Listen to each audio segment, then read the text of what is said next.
Okey. Ya. Itu bab satu. Saya sekarang nak tanya Datuk. Ya. Apa pandangan you apabila seseorang itu cuba menghalang pihak berkuasa? Ya. Saya tak nak sebut sesiapa ya. Okey. Katalah sekarang ni pihak polis ataupun pihak Suruhanjaya Pencegahan Rasuah Ya. misalnya sedang menyiasat A. Maka dia pergi ke mahkamah, Ya. minta supaya mahkamah kata tak ada local standard, tak ada writ of habeas corpus untuk SPRM menyiasat saya. Boleh ke boleh? Yang ini saya rasa pihak Polis Diraja Ya. dan juga Menteri Dalam Negeri Ya. boleh masuk dan menolak, membantah permohonan itulah. Saya tahu permohonan judicial review, Ya. semakan kehakiman, Sah. pihak polis dan juga pihak Kementerian Dalam Negeri boleh membantah, menolak, dan saya yakin permohonan itu akan ditolak.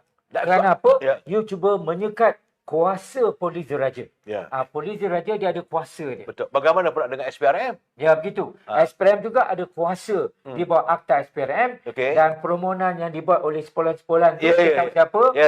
adalah mencabar kuasa pihak SPRM lah. Itu saya semalam 2 malam yang lepas saya bercakap juga. Saya kadang terfikir 2-3 hari ni fikiran saya tertumpu. Saya kata adakah undang-undang membolehkan begitu? Sebab dia menggunakan peguam, bukan kaleng-kaleng punya peguam duduk kan. Hebat-hebat. Jangan try nasib tu, try luck.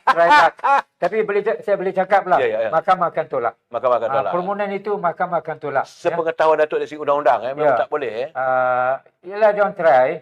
Tapi saya yakin pihak polis, Kementerian Dalam Negeri dan juga SPRM akan kemukakan hujah-hujah menolak permohonan itu. Dan saya yakin mahkamah akan menolak permohonan itu. Yalah, kalau saya bercakap Datuk, kalau saya bercakap benda ni, orang cakap apa kau tahu pasal undang-undang? You are not a pengamat undang-undang, bukan? Jadi bila Datuk ada sini, elok saya bertanya. You orang yang pakar dari segi undang-undang, yang tahu perkara itu, bahagian bab itu, bab ini, saya bukan nak baca. Maklum saya lah, I'm not read law kan. Dia undang-undang ni orang kata read law. Kan? Kita sekeras form hub aja. Jadi Datuk yakin bahawa kalau ada permohonan begitu akan ditolak? Akan ditolak. Saya yakin dia akan kalah. Sebab Hebut 3-4 hari lepas dia kata dia minta supaya SPRM menghentikan siasatan terhadap bukan saja diri dia, tetapi siasatan pada keluarga dan sebagainya. Saya kata kalau itu tindakan, kalau mahkamah mengizinkan, rosak kita punya pentadbiran ni. Betul. Itu jam orang berduit boleh hentikan siasatan. Asalkan dia berduit, dia boleh mohon ke mahkamah, hentikan siasatan. Sebab bila ramai lagi orang menunggu nak buat permohonan. Ramai lagi ni. Sekarang ni saya nampak berderet lagi ni. Berderet lagi. Nak hentikan siasatan. Dia macam pandangan Saudara Muhammad Nazir Syafi'i. Dia kata duit banyak bolehlah guna peguam bela yang hebat. Ini pandangan pelai-pelai kita. Muhammad Nazir Syafi'i dia bagi pandangan lah. Begitu juga kalau iyalah, saya rasa tak ada logikanya. Apa dia bagi undang-undang dia panggil apa? Tak ada writ of habeas corpus ke? Ada dia kata local standard. Tak ada local standard. There is no local standard for you untuk mencabar. Okey. Segala polisi-polisi kerajaan. Apa pandangan tu? Saya lihat Datuk Amir, saya lihat negara ni dulu maju kerana kekuatan UMNO. Bila UMNO kuat, UMNO jadi tunggak kerajaan Malaysia, Dan apabila tumbangnya UMNO pada tahun 2018, PRU 14, maka mangsa ialah Malaysia tu jadi mangsa. Rakyat jadi mangsa. Masa tu saya ingat pasaran saham yang paling tinggi di Asia adalah Bursa Malaysia. Jatuh, Dan banyak lagi pelabur lari, dan agensi-agensi kerajaan rugi, mata wang kita tersepuk, Dan kita lihat sekarang ni salah satu punca paling bahaya ialah Facebook dengan TikTok. Media sosial. Dulu media sosial tak ada langsung. 30 tahun dulu tak ada langsung media sosial.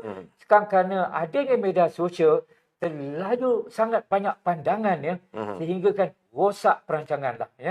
Jadi kita lihat sebagai contoh, Anwar sekarang ni berdepan dengan pelbagai tuduhan di media sosial, sehingga beliau terpaksa menjawab. Sebab kalau tak dijawab, orang ingat benda itu betul. Walhal kebanyakannya adalah fitnah. Anwar bagi saya adalah mangsa fitnah. Jadi banyak masa dia terbuang.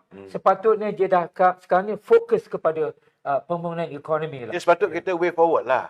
Move forward. Segala kisah-kisah masa silam apa semua tu, istana telah memberi pengampunan. Ya. Mutlak habis.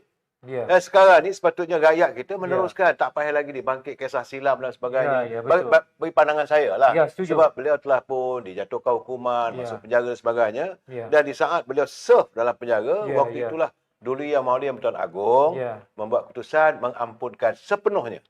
Jawapannya mengampun sepenuhnya. Bagi pada pandangan saya nak tanya Datuk lah sebab ini menyangkut soal undang-undang. Bila Agung dah bagi pengampunan, tak silap saya, sesuatu keputusan ke bawah Duli Yang Mulia Pertuan Agong tidak boleh dipertikaikan. Betul. Malahan di parlimen pun, seorang ahli parlimen pun dia tak boleh bercakap soal itu. Begitu juga kalau saya tengok Hansard, saya tengok point of order, order-order di parlimen tu, antara perkara-perkara yang tidak boleh dibahaskan. Itu parlimen yang paling tinggi.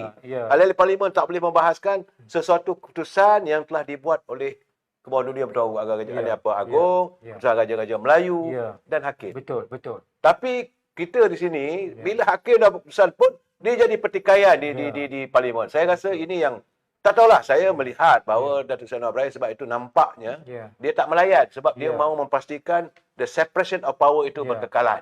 Pandangan saya lah. Saya setuju. Jadi saya lihat di sini kuasa pengampunan Baginda Agong ni dia datangnya daripada royal prerogative. Kuasa prerogatif. Dan kuasa prerogatif ini tak boleh dicabar ke mahkamah. Tak boleh dicabar. Tak boleh dicabar di mahkamah. Dan dalam hal itu tak boleh dipertikaikan lah. Tak boleh dipertikaikan. Dan kerana itu, kita lihat dalam parlimen sendiri, ahli-ahli parlimen yang mempertikaikan perkara-perkara ini, ia melanggar Akta Hasutan 1948.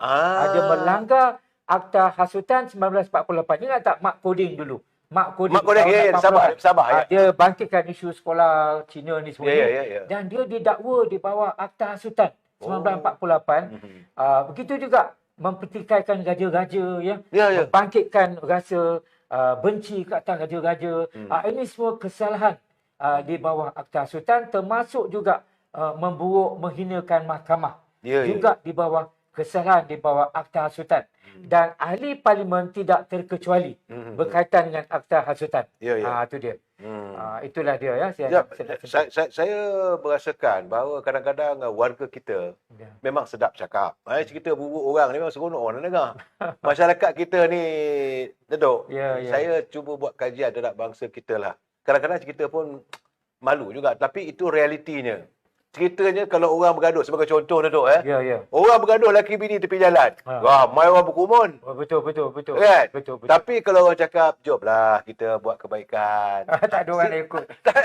Itu pandangan saya lah. Betul. Kalau suami isteri bergaduh, tambah lagi kalau cerita dalam kain. Betul. Punya pasang telinga lah. Bagai nak rak. Pandangan saya lah. Betul. Sila Datuk bagi komen. Saya sangat setuju. Sangat setuju. Saya lihat sebagai contoh, saya selalu buat video TikTok. Kalau saya cerita benda-benda yang faedah, bersentuh sikit perundangan dan akademik, tak banyak orang minat. Tapi bila saya cerita benda-benda yang tentang perang, tentang bom meletup, senjata nuklear lah, itulah ini, ratusan ribu yang mengikut.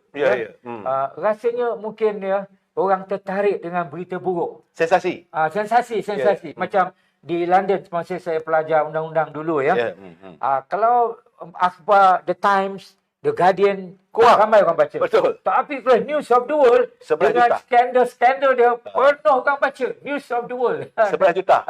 Saya pernah bersama dengan News of the World kan. News of the World tu skandal je. News of the World dengan The Sun. Semua gambar separuh bogel aja. Datuk minat News of the World ni sebab ada page trigger kot. Jadi kalau orang tu pakai baju penuh, orang tak tengok. Kalau pakai separuh baju, orang bergebuk orang tengok. Tapi bila pula cerita-cerita sensasi begitu, berebut-rebut dah orang. Orang berebut dah tengok. Tak, saya bagaimanapun saya agak saya kagum jugalah. Kali ini saya nampak gayanya PMX, yang Amat Perdana Menteri, dia tak ambil kisah. Kau kata apa pun. Sebab itu dia dalam ucapan dia selalu kata, kamu nak maki aku pun makilah. Kamu nak kata aku pun katalah. Tapi kalau kamu sentuh duit rakyat, kamu sakau duit rakyat, aku kejar sampai lubang cacing. Saya nampak dia sedang mengotakannya.